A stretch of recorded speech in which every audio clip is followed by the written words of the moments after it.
Paano naman yung wondan? So, yung tinatanong po niya dyan is yung salitang wondan, anong ibig sabihin and paano siya ginagamit.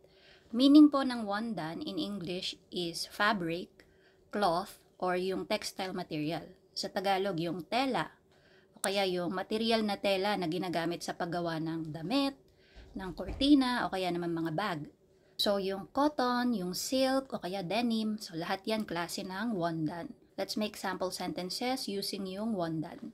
Ginawa ang damit na ito gamit ang magandang tela.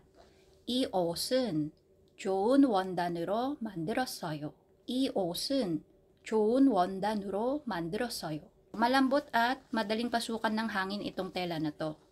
이 원단이 부드럽고 통풍이 잘 돼요.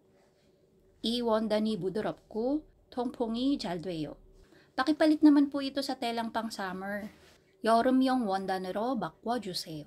여름용 원단으로 바꿔주세요. Madali pong masira itong tela na to sa tubig kaya dapat po mag-ingat sa paglalaba. 이 원단은 물에 약해서 세탁할 때 조심해야 해요. 이 원단은 물에 약해서 세탁할 때 조심해야 해요. Sa factory, gumagawa ng iba't ibang uri ng tela. 공장에서 다양한 원단을 생산해요. 공장에서 다양한 원단을 생산해요.